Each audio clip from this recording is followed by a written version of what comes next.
Do limited hangouts actually reveal anything significant, or are they only meant to distract and mislead the public?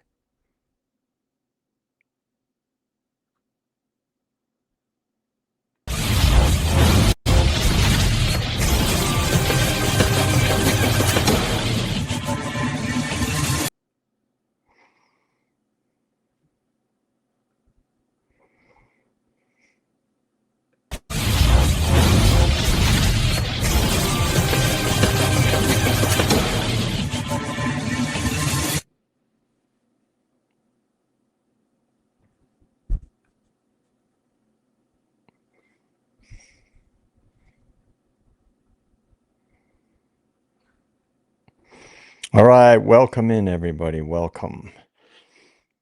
I wanted to discuss limited hangouts and controlled opposition.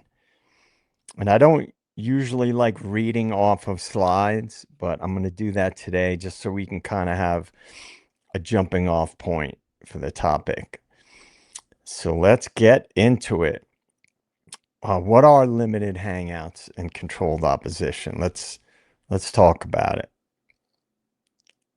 Let's see here. All right. So the CIA's deception tactic: reveal a little truth to hide the bigger lie. A limited hangout is a strategic intelligence tactic where an agency or organization deliberately reveals partial truth to protect larger, more damaging secrets. When faced with inevitable exposure, operatives will hang out just enough information to satisfy public curiosity while keeping the most critical details hidden. It's a calculated form of damage control, admitting to lesser wrongdoing to distract from greater crimes. The goal is simple: control the narrative by appearing transparent while actually maintaining secrecy over what information would be the most revealing and create the most backlash. According to Victor Marchetti, a former special assistant to the deputy director of the Central Intelligence Agency, a limited hangout is spy jargon for a favorite and frequently used gimmick of the clandestine professionals. When their veil of secrecy is shredded and they can no longer rely on a phony cover story to misinform the public, they resort to admitting, sometimes even volunteering, some of the truth while still managing to withhold the key and damaging facts in the case. The public, however, is usually so intrigued by the new information that it never thinks to pursue the matter further. While used by the CIA and other intelligence organizations, the tactic has become popularized in the corporate and political spheres. And I'll talk about that more, how it's used in other aspects like politics and even in true crime. And with that being said, I wanted to shout out all the true crime nerds, because today I'm going to tie it in with the Idaho 4 case and give my opinion on how limited hangouts and controlled opposition may be being used in the Idaho 4 case. So I'll get into that a little bit later. Origins of the tactic. The limited hangout emerged as a CIA damage control strategy during the Cold War era when sensitive operations faced exposure. Intelligence agencies learned that releasing partial truths could effectively neutralize deeper investigations. This technique was refined through decades of covert operations, becoming a standard tool in the psychological warfare playbook. By the 1970s, Watergate had become a sophisticated art form of strategic disclosure. Watergate was one of the high-profile examples of how a limited hangout was used. Here, let me full screen that for you. The best way to control the opposition is to lead it ourselves. Think about that.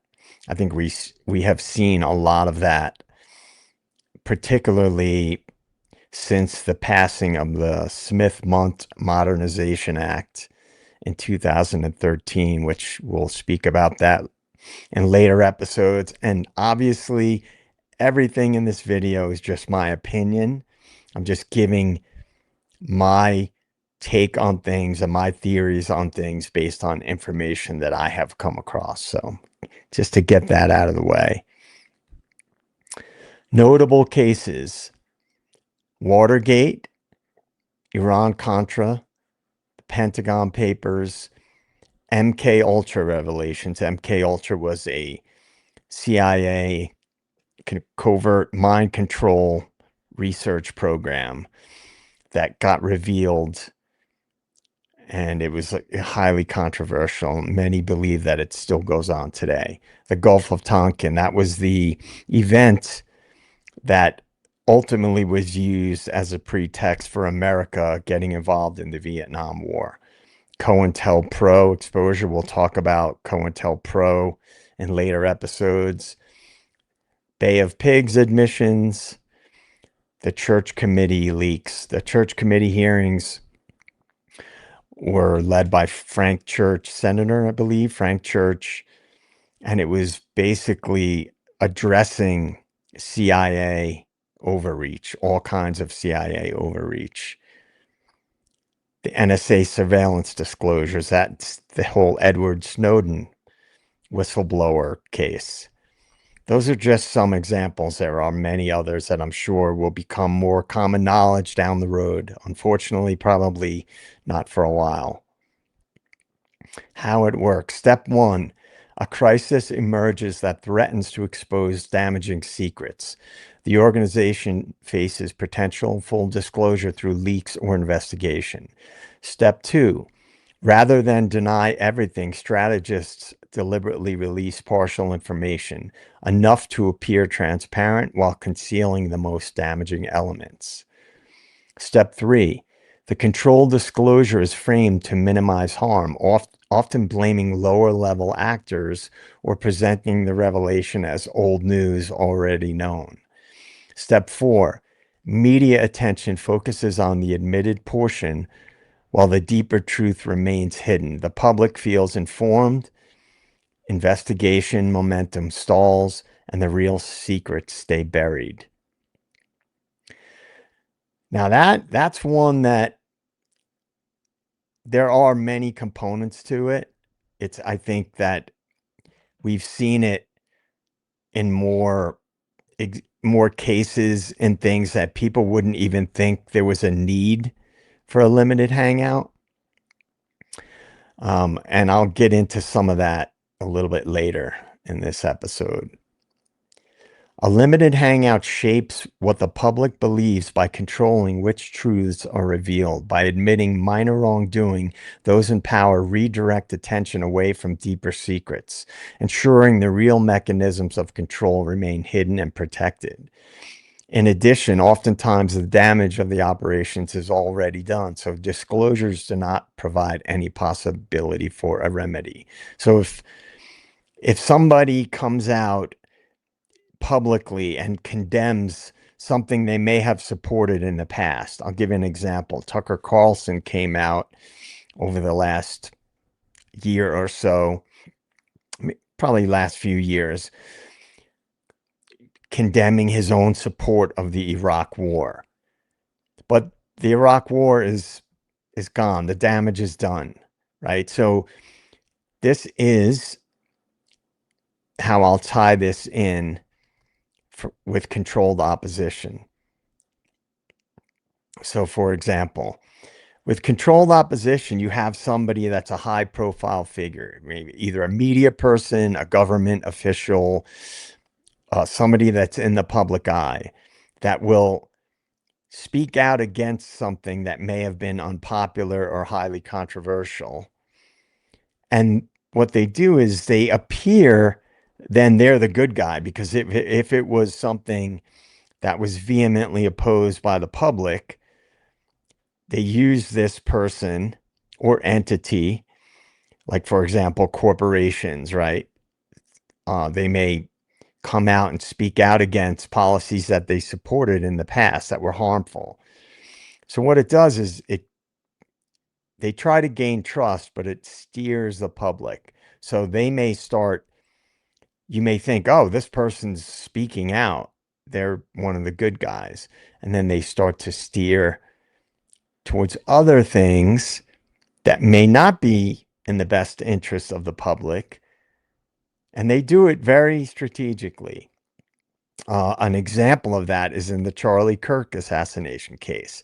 You had certain people, former special forces guys, coming out, speaking out against the main piece of the official narrative. But what they do is they get people on board and start watching them, paying attention to them, and then they steer. It's very strategic. You have to really pay attention. But if you do, you can see it. They start steering the public either back towards the official narrative, a version of the official narrative, or they start to shift a little bit towards another narrative that accomplishes the same thing that the official narrative would have accomplished. So that is what I call narrative shifting. So let me before I go back to the slideshow, let me talk about narrative shifting and give some examples. I have a theory about narrative shifting. We've all heard narrative control, things like that. I have sort of my own version of it. The Epstein case. He killed himself. That's the official narrative. Then you have the counter official / official narrative, which is he was murdered. In my theory, it's neither of those things. There's typically one or a few more theories or narratives that are actually the truth. Another example is what started in spring of 2020, the pandemic. It was a wet market. It started in a wet market in China. That's the official narrative. The counter official narrative is it was a lab leak. In my opinion, it was neither of those. It was actually spread in order to forward very high level, large scale agendas globally. And I will do full episodes on that stuff in the future. But just to give an example, people ask me fairly often about book recommendations. So in relation to this whole narrative shifting thing, I'm going to recommend a book, and you have to, it's first of all, it's a great book. It's a really good read, but you have to read it and then you have to connect the dots as to why I think it's relevant. So let's go to that right here, and you can look into this book, This Bitten, The Secret History of Lyme Disease and Biological Weapons. That book, first of all, it's a really quick read. It's very good. It's riveting and it's a good read. You have to read that book and draw connections in your mind because it talks about things in that book that will make a light bulb go on for some people. Certainly people that are free thinkers and people that think outside of the box and are dot connectors. Another book I wanted to recommend, which is sort of a more big picture book, is this book. There are many books about the Illuminati. In fact, there's another one that I want to order. But this book was written, I think it was in the 2000s, but a lot of the things addressed in this book are happening right now. So these type of books, the Illuminati, Secret Society, which was supposedly started in 1776. That's a significant year, right? It's an interesting one. So that's another book that I would highly recommend. All right, let's get back to the slideshow and we'll get more into it. So like I was saying before, a lot of times, if you disclose information from the past, things that already happened, like when MK Ultra was revealed, that damage is already done. But you have to ask yourself, would they still be doing these things today? I would argue yes. I think a lot of people would. All right, so consider the possibility of false disclosures. The power structure revealing supposed official information slash disinformation in order to mislead the public. So, for example, I'll just give some random examples. Like someone from the Pentagon makes a statement and discloses like a failed operation or something that happened that the public wasn't aware of. Oftentimes, the information is not correct. It's inaccurate. They do it to steer the public, to shift public opinion or something like that. So to go further with the example, let's say there was a opposition to a military operation that was going on. The Pentagon a spokesperson might say, in our efforts to overthrow or get this dictator or whatever the narrative is, uh, a Navy SEAL helicopter was shot down. And this is just a general example. I'm not necessarily speaking about a specific event that happened. What does that do? It subtly gets the public angry at the people that we're fighting against, right? So while there might not have been public support, they would potentially shift public support towards the military and indirectly towards the operation. Another example would be like, oh, this government bombed a school of children or civilians or whatever. They do things that are false. They didn't happen. They disclose things that are not really true to shift public opinion. That's just a few general examples. And okay, how effective are limited hangouts? And I'm going to lump in controlled opposition with this, but I would argue that they're very effective because a lot of people just need something, some information to satisfy their mind, to satisfy their curiosity, a narrative to grab onto. I don't say this to be mean, but I think in my experience, a lot of people don't necessarily dig for the truth as long as you give them a narrative, some type of a narrative. And I think limited hangouts accomplish that. Whitney Webb discusses limited hangouts a lot. In fact, her platform is called Unlimited Hangouts or Unlimited Hangout. I highly recommend her work. She's a great investigative journalist. All right, so I touched a little bit on the official versus official narratives and the concept of controlled opposition, and I'll talk more about it.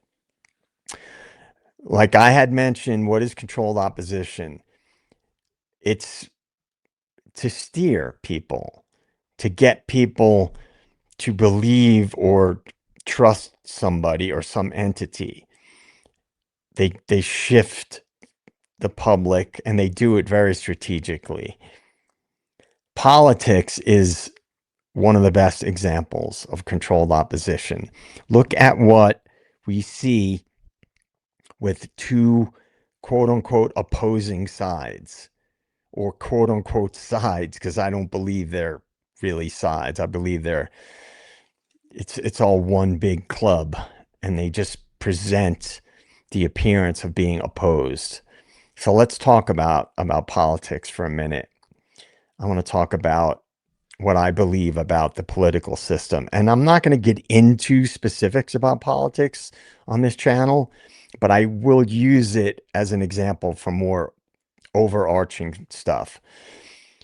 You have the right and the left, and then you may have a policy that the public is opposed to, or a large chunk of the population is opposed to. In both cases, whether both sides are opposed to it or one side, you'll have, say, one side comes out with a policy, the other side will vehemently oppose it. They will, like, so dramatically be against it and speak publicly against it, right? Well, then what does that do? That gets the people who oppose that policy to start to get on board with the one quote unquote side. So then that side might start moving us towards agendas that are not in the best interests of the public, but they gain people's trust and they steer them by doing that. And it happens a lot in government. Now, in the example of, let's say, there's a policy that's bad for the public that both political quote unquote sides are opposed to.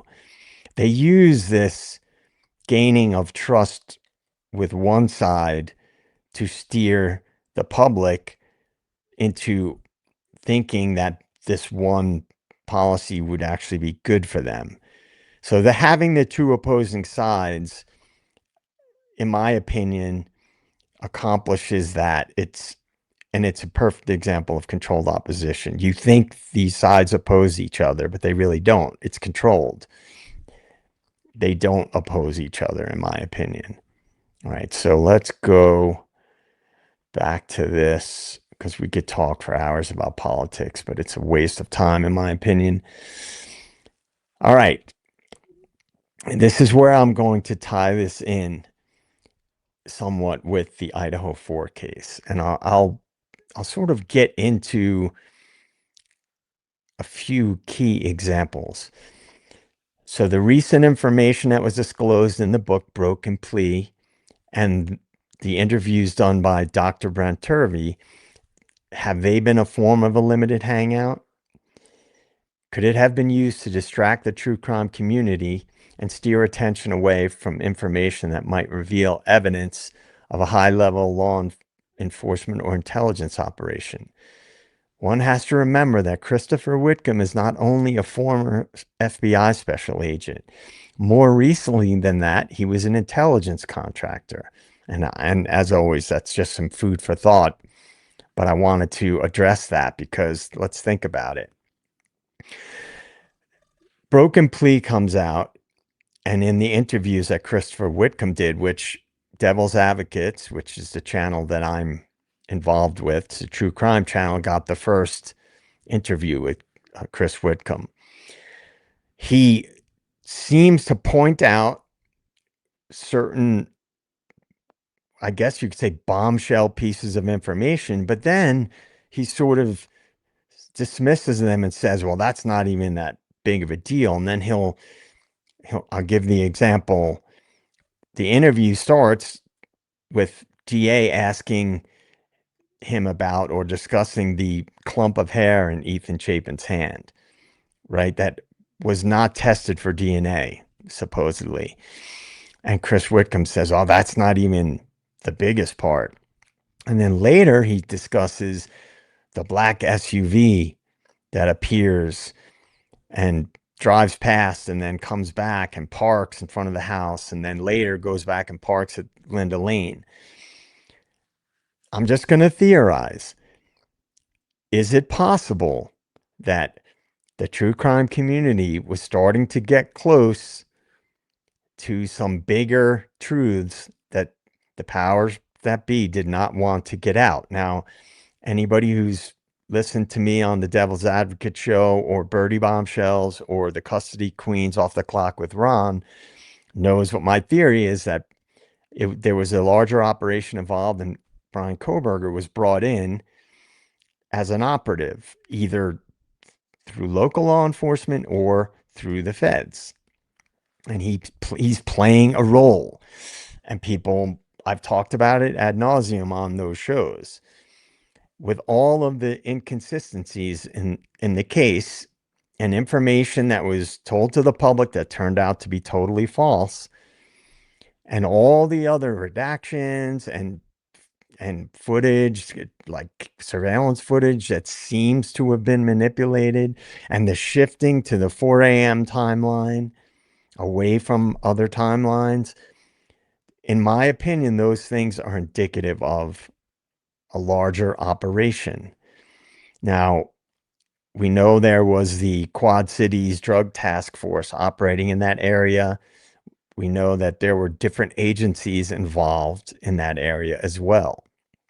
So it's my opinion that there was a larger operation and that Brian Koberger, either through NIJ research funding that he was a part of and may have been doing research for, or through his potential dealings with either WSU police or Pullman police or Moscow PD, he was brought in, or what I believe is more likely, one of the federal agencies. They wanted to shift attention away from things that happened that may have been the result or backlash or from blowback, I guess you could say, from an operation that was going on in the area. And one of the theories is that that house had at least one CI living in that house, and that may have been what caused the quadruple homicide to take place. So they would need to cover that up, and they needed to squash public fear so kids would go back to school and new students would not decide not to go to school there, so they had to introduce somebody. So that's my opinion about that. And so when I talk about the Broken Plea book and Dr. Turvey's interviews, because Turvey basically crushes part of the official narrative that it was one person, Brian Koberger, the sole incel, killer.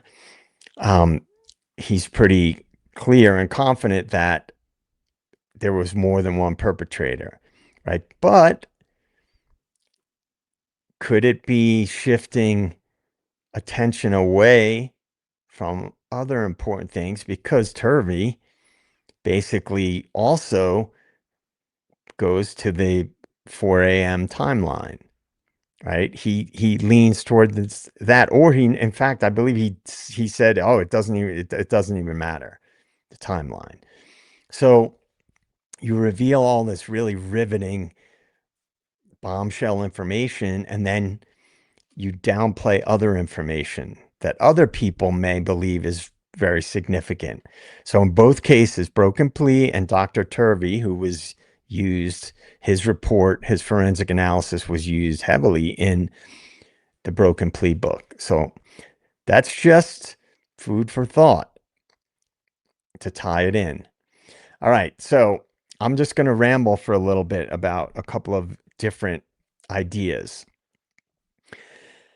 When you think about the things that have happened, let's just use September 11th as an example, as a jumping off point. The way that I have learned to look at things is that people can be manipulated with information. This is not a big revelation, but you have to pay attention to how people get manipulated. You have to ask yourself, why? Why are they pushing me in this direction?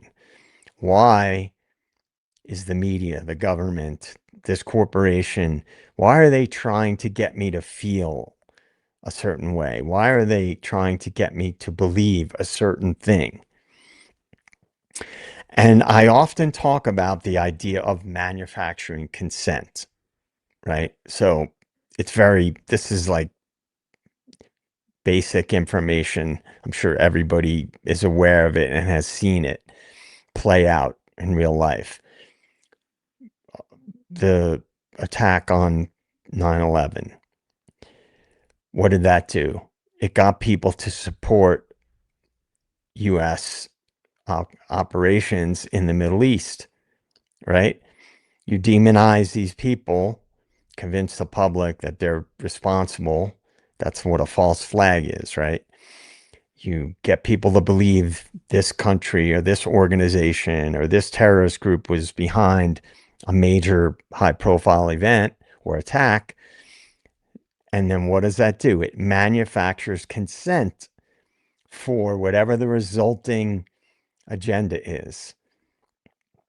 That's one example. Another example is what happened in spring of 2020. It manufactured consent for the mass surveillance of citizens, for the removal of civil liberties, right? So you create a scenario in which it's the old, we've all heard the saying, problem, reaction, solution. There's a problem, the public reacts to it, and then you present the solution for the problem. You get people to go along with things by doing that. And limited hangouts are a way to disclose information that might get the people on board with things that they would not have normally been on board with. So you reveal information, and then whoever reveals it is then trusted, basically, in a nutshell. So here's the question that I ask, and I want to sort of wrap up this episode by presenting the question: are a lot of whistleblowers really controlled opposition or a limited hangout? Think about it. If a whistleblower comes forward, reveals this bombshell information, could it be that what was really happening was either worse, or is there something worse that they're trying to distract away from by revealing information about something? So that's the question I want to present to everybody. And to finally, one more time, tie it in with the Idaho 4 case, could Christopher Whitcomb have been controlled opposition? Could his book have been a form of a limited hangout to get people to trust somebody who was involved with the feds and was an intelligence contractor? Could that have been used to steer people towards trusting certain entities, or to steer away from certain narratives and truths that may be far more damaging? I'm not sure. I've asked the question before. So with that, I will say thank you, everybody. Thank you for getting on board. I'm going to be having some time off coming up in a week or so, in the next 2 weeks, and I'm going to focus on putting out a bunch of videos, or at least recording a bunch of videos during that time, so that way I can drop a bunch of different topics, and I'll have more time to work on some stuff. And I will do more book recommendations. I have recommended some in the past, but somebody had asked me to, I think it was Lulu Don't Like Lies, had asked me, and I think Philly Special had asked me to do a book recommendations list, and I will do that. And there's so many books, but I'll recommend a bunch if people want to, who are into reading, want to dig into some of the stuff that I have read that might be interesting, and it might connect some dots, or at least get people to start looking at the big picture. So I will do that stuff as well. And with that, I say, please like and subscribe and share my content if you enjoy it. I promise to continue to try to get better at doing the streams, and eventually start doing some live streams as well. So we'll see you on the next video, everybody, and enjoy the rest of your weekend. We'll see you soon.